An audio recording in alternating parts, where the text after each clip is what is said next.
నా పాతివ్రత్యం గురించి నా మొదటి మొగుడిని అడుగు అని వెనుకటికి ఎవరో అన్నదట ఒక ఆమె. నా పాతివ్రత్యం గురించి నా మొదటి మొగుడిని అడుగు అని వెనుకటికి ఎవరో అందట ఒక మహిళ.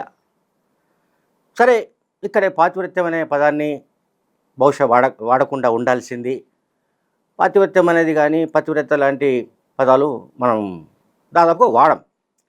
అయితే ఇక్కడ ఎందుకు నేను దీన్ని ఈ సామెతను, తెలంగాణలో ఈ సామెత ఉంది, దీన్ని ఎందుకు నేను వాడుతున్నానంటే, కేటీఆర్ ఒక సభలో మాట్లాడుతూ తాజాగా ఆయన చెప్పిన విషయం ఏంటంటే, అసలు ఇప్పుడు రాష్ట్ర ప్రజలు అంటే తెలంగాణ ప్రజలు మార్పు కోరుకుంటున్నారు. ఓకే, ఎందుకు మార్పు కోరుకుంటున్నారు అంటే, కేసీఆర్ మళ్ళీ సీఎం చేయాలని వాళ్ళు మార్పు కోరుకుంటున్నారు. ఇక్కడ మార్పు అంటే రాష్ట్రంలో ప్రజలకు సంక్షేమము లేకపోతే ప్రజల ప్రయోజనాలు వగైరా వగైరా కాదు. ఇక్కడ అధికారం అనేది ఇక్కడ మార్పు. అంటే కేసీఆర్ ముఖ్యమంత్రి కావాలి, రేవంత్ రెడ్డి స్థానంలో కేసీఆర్ ముఖ్యమంత్రిగా రావాలండి. ఇది ఆయన concept, KTR concept. BRS party working president KTR ఏం చెప్తున్నాడంటే, అన్ని వర్గాల ప్రజలు ప్రభుత్వం పైన భయంకరమైన ఆగ్రహంతో ఉన్నారు. మామూలు ఆగ్రహంతో కాదు, భయంకరమైన ఆగ్రహంతో ఉన్నారు. ప్రభుత్వ పాలనా తీరు పైన కూడా ఇంకా తీవ్ర అసంతృప్తితో ఉన్నారు, రగిలిపోతున్నారు. అండ్ తెలుగు వాళ్ళ ఖ్యాతిని దేశాలకు చాటిన వ్యక్తి ఎన్టీ రామారావు అయితే, అసలు తెలంగాణ ఖ్యాతిని దేశాలు హిమాలయాల కంటే ఎత్తైన స్థాయికి తెలంగాణలో తీసుకువెళ్ళిన అత్యంత గొప్ప రాజకీయ నాయకుడు కేసీఆర్ అని అన్నాడు ఆయన. కేటీఆర్ అంటే కేసీఆర్, ఎన్టీఆర్, ఇంకెవరు లేరు. ఇంకా ఇప్పుడు మన తెలుగు సమాజంలో ఉమ్మడి ఆంధ్రప్రదేశ్లో కానీ తెలంగాణ విడిపోయిన తర్వాత కానీ మన తెలుగు ప్రజలకు సంబంధించిన తెలుగు ప్రజల్ని పరిపాలించిన వాళ్ళలో ఎన్టీఆర్, ఆ తర్వాత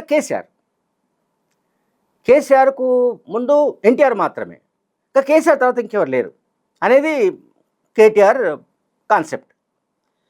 ఆయన ఇంకేం చెప్తున్నాడు, అన్ని వర్గాల ప్రజలు కేసీఆర్ను మళ్ళీ ముఖ్యమంత్రి కావాలని వాళ్ళు కోరుకుంటున్నారు. మరి ప్రజలు ఎక్కడ కోరుకుంటున్నారు? ప్రజలు కేటీఆర్ చెవిలో చెప్పారా, లేకుంటే బయటకు వచ్చి ఏమైనా వీధుల్లోకి వచ్చి వాళ్ళు ఏమైనా మాకు కేసీఆర్ సీఎం కావాల్సిందే, కేసీఆర్ రావాల్సిందే, కేసీఆర్ రావాలి, కేసీఆర్ కావాలి, కేసీఆర్ వస్తేనే ఈ రాష్ట్రం బాగుపడుతుంది, ఈ రాష్ట్రం అంధకారంలో కూరుకుపోయింది, ఈ రాష్ట్రం చీకట్లో మగ్గిపోతోంది, ఈ రాష్ట్రంలో భయంకరమైన పరిస్థితులు నెలకొన్నాయి ఇది కాంగ్రెస్ పాలనలో అని ప్రజలు ఎవరు రోడ్లపైకి వచ్చి గొడవలు చేస్తున్న దాఖలాలు లేవు. సరే, ఎరువుల కొరతకు సంబంధించి మనందరికీ తెలుసు, దానికి సంబంధించిన డైమెన్షన్స్ చాలా కోణాలు ఉన్నాయి దాంట్లో. ఎరువుల కొరత అనేది కేంద్ర ప్రభుత్వానికి సంబంధించిన ఇష్యూ. కేంద్ర ప్రభుత్వం సరైన సమయంలో సరఫరా మనకు ఎంత కావాలో అంత చేయని కారణంగా, కేంద్ర ప్రభుత్వం నిర్లక్ష్యం వహించిన కారణంగా తెలంగాణలో ఎరువుల కొరత వచ్చింది. తెలంగాణలోనే కాదు, పక్కనున్న ఆంధ్రప్రదేశ్లో కూడా ఎరువుల కొరత తీవ్రంగా ఉంది. సరే, ఆంధ్రప్రదేశ్ సంగతి పక్కన పెడదాం, మనకు సంబంధం లేదు, తెలంగాణ గురించి మాట్లాడదాం. సో ఎరువుల కొరత అనేది రేవంత్ రెడ్డి సృష్టించినట్టుగా, రేవంత్ రెడ్డి కారణంగానే ఎరువుల కొరత వచ్చినట్టుగా బీఆర్ఎస్ ప్రాపగండ చేస్తున్న సంగతి తెలుసు.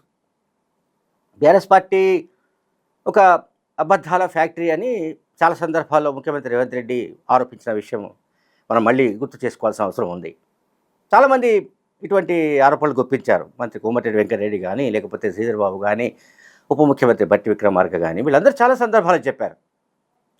నిజంగా బీఆర్ఎస్ పార్టీ కూడా ఏది వచ్చినా సరే, ఆ మధ్య కొంత కరువు లాంటిది వచ్చింది అనుకుందాం, అంటే వర్షాభావం వచ్చింది, అంటే వర్షాలు సరిగ్గా పడలేదు. సో ఇది ప్రకృతి తెచ్చిన కరువు కాదు, ఇది కాంగ్రెస్ తెచ్చిన కరువు అని చెప్పారు. అదే ఇది ఎక్కడిదిరా పరిస్థితి నాయన అని చెప్పి చాలామంది చర్చిస్తుండగానే ఇప్పుడు మళ్ళీ ఎరువుల కొరత అనుకోండి. ఈ ఎరువుల కొరత కూడా ఆయన కారణంగా జరిగింది. మూసీకి వరదలు వచ్చి హైదరాబాద్ సిటీలో చాలా ప్రాంతాలు మునిగిపోతే బాధపడాల్సింది పోయి, గత 10 ఏళ్లలో తమ హయాంలో మూసీకి వరదలు వస్తే ఏం చేయాలి అనే దానికి సంబంధించిన మెకానిజంను అభివృద్ధి చేయని కారణంగా ఈ దారుణం జరిగింది. చాలా ప్రాంతాలు, లోతట్టు ప్రాంతాలు జలమైపోయాయి. అక్రమ కట్టడాల్ని కూల్చివేయలేకపోయాము అని పశ్చాత్తాపపడవలసింది పోయి, అట్లాగే తాము చేసిన నిర్లక్ష్యానికి కుంగిపోవాల్సింది పోయి, కుమిలిపోవాల్సింది పోయి, ఆత్మవిమర్శ చేసుకోవాల్సింది పోయి, వాళ్ళు రేవంత్ రెడ్డి మీద పడుతున్నారు. ఏదైనా సరే, ఎరువుల కొరత, మూసి వరదలు, లేకపోతే కరువు కాటకాలు, లేకపోతే ఇంకేదో ఎనీథింగ్, ఈ రాష్ట్రంలో ఏం జరిగినా రేవంత్ రెడ్డి బాధ్యుడు. మీ ఇంట్లో కరెంటు పోయింది అనుకోండి, రేవంత్ రెడ్డి బాధ్యుడు. మీ ఇంట్లో ఒక గంట నీళ్ళు రాలేదనుకోండి, రేవంత్ రెడ్డి బాధ్యుడు. మీ రోడ్డు మీద నీళ్లు నిలిచాయనుకోండి, రేవంత్ రెడ్డి బాధ్యుడు, ఇంకెవడు బాధ్యుడు కాదు. 10 ఏళ్ల పాటు పరిపాలించిన కాలంలో నాలాలపైన చెరువులపైన ఉన్న కట్టడాలను 28,000 కట్టడాలను కూల్చివేస్తామని ప్రకటించిన కేసీఆర్ ఆ పని చేయలేకపోయాడు. ఆ పని చేయలేకపోవడాన్ని మరి కేటీఆర్ ఎట్లా సమర్థించుకుంటున్నాడో మనకు తెలియదు. హైడ్రా లాంటి వ్యవస్థను పెట్టి ఇప్పుడు హైదరాబాద్ సిటీలో అనేక చోట్ల అక్రమ కట్టడాలను కూల్చివేయడం కానీ, చెరువులన్నింటినీ పునరుద్ధరించడం కానీ, ఈ పనులన్నీ జరుగుతున్నాయి. ఇదొక ఆస్పెక్ట్. సరే, అదొక యాంగిల్. ఇప్పుడు ఆయన ఎవరు కేటీఆర్ మాట్లాడిన విషయాల గురించి మనం అనలైజ్ చేస్తున్నాం. ఆయన చెప్తున్నాడు కేసీఆర్ సీఎం మళ్ళీ కావాలని మళ్ళీ ప్రజలు కోరుకుంటున్నారు. ఓకే, 2023లో హైదరాబాద్ సిటీలో కాంగ్రెస్ పార్టీ ఒక్క సీటు కూడా దక్కలేదు అని మళ్ళీ ఒకసారి గుర్తు చేశాడు. అంటే హైదరాబాద్ సిటీ ఎప్పుడు కూడా మాతో ఉంటుంది అని చెప్తున్నాడు. చాలా సంతోషం, మనకెవరికి అభ్యంతరం లేదు. హైదరాబాద్ సిటీలో వెలుగు జెలుగులు, లేకపోతే హైటెక్ సిటీ, లేకపోతే మెట్రో రైలు వగేరా వగేరా ఈ అభివృద్ధిని చూసి ఓట్లు వేసి ఉండొచ్చు, లేకపోతే బీఆర్ఎస్ పార్టీ మాయమాటలు విని మోసపోయి ఓట్లు వేసి ఉండొచ్చు, ఏదో సంథింగ్ జరిగింది. మరి గ్రామీణ ప్రాంతాల్లో ఎందుకు ఆ పార్టీ ఓటమికి గురైంది? గ్రామీణ ప్రాంతాల్లో ఎందుకు తుడిచిపెట్టుకుపోయింది? అసలు తెలంగాణ వాదం పుట్టింది గ్రామీణ ప్రాంతాల నుంచి, హైదరాబాద్ నుంచి కాదు. గ్రామీణ ప్రాంతాల్లో, మరీ ముఖ్యంగా ఉత్తర తెలంగాణ వంటి ప్రాంతాల్లో పూర్తిగా ఎందుకు కొట్టుకుపోయింది?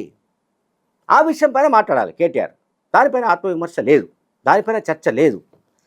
మళ్ళీ ఇప్పుడు ఏం చెప్తున్నాడు? ఏ ఎన్నికలు వచ్చినా సరే, ఇప్పుడు స్థానిక సంస్థల ఎన్నికలే కాదు, జూబ్లీహిల్స్ ఉప ఎన్నికే కాదు, ఏ ఎన్నికలు వచ్చినా సరే గల్లీ టు ఢిల్లీ అని చెప్పాడు. గల్లీ టు ఢిల్లీ అంటే స్థానిక సంస్థల ఎన్నికైనా, లేకపోతే ఇంకొక ఎన్నికలైనా, ఏ ఎన్నికైనా సరే మేము గెలుస్తాము.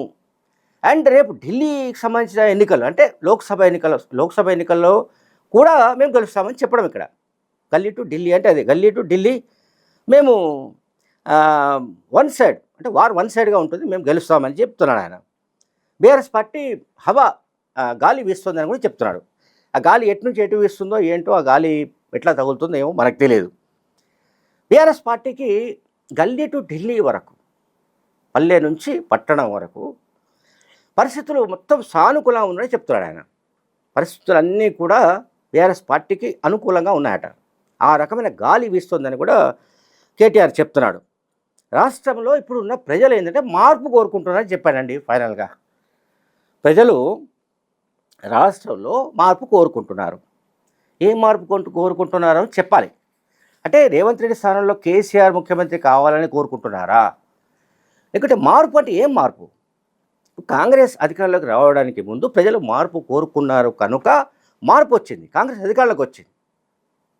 కేసీఆర్ ఫ్యూడల్ పాలనకు వ్యతిరేకంగా ప్రజలు ఓట్లు వేశారు. కేసీఆర్ కుటుంబ పాలనకు వ్యతిరేకంగా ప్రజలు ఓట్లు వేశారు. కేసీఆర్ కుటుంబ సభ్యుల అహంకారానికి వ్యతిరేకంగా ఓట్లు వేశారు. కేసీఆర్ బంధుప్రీతికి వ్యతిరేకంగా ప్రజలు ఓట్లు వేశారు. ఆ పాలనను ప్రజలు గట్టిగా తిరస్కరించే కారణంగానే బీఆర్ఎస్ పార్టీ ప్రతిపక్షాలకు వెళ్ళిపోయింది. సో ఇప్పుడు కేటీఆర్ చెబుతున్న మార్పు ఏమిటి అది చెప్పాలి. ఫామ్ హౌస్ పాలన మనం కోరుకుంటున్నారా అది కూడా చెప్పాలి, ట్రాన్స్పరెన్సీగా చెప్పాలి కేటీఆర్. ప్రజలు ఇప్పుడు సెక్రటరియట్ నుంచో, లేకుంటే కమాండ్ కంట్రోల్ సెంటర్ నుంచో ముఖ్యమంత్రి రేవంత్ రెడ్డి రివ్యూస్ చేయడం కానీ, అండ్ సమావేశాలు నిర్వహించడం కానీ ఇవన్నీ జరుగుతున్నాయి. అంటే పరిపాలన అనేది సెక్రటరియట్ ఆర్ ఇతర కమాండ్ కంట్రోల్ సెంటర్ ప్రభుత్వ కార్యాలయాల్లో జరుగుతున్నాయి. మరి ఫామ్ హౌస్ నుంచే, ఎర్రవల్లి ఫామ్ హౌస్ నుంచే పాలన సాగాలి, మాకు ఫామ్ హౌస్ పాలనే కావాలి అని ప్రజలు ఏమైనా కోరుకుంటున్నారా? అటువంటి మార్పు ఏమైనా కోరుకుంటున్నట్లుగా కేటీఆర్కి ఏమైనా సమాచారం అందిందా అనేది తెలియాల్సిన అవసరం ఉంది. కేటీఆర్ దానిపైన కూడా ట్రాన్స్పరెన్సీగా చెప్పితే అందరూ అర్థం చేసుకుంటారు. Thank you very much.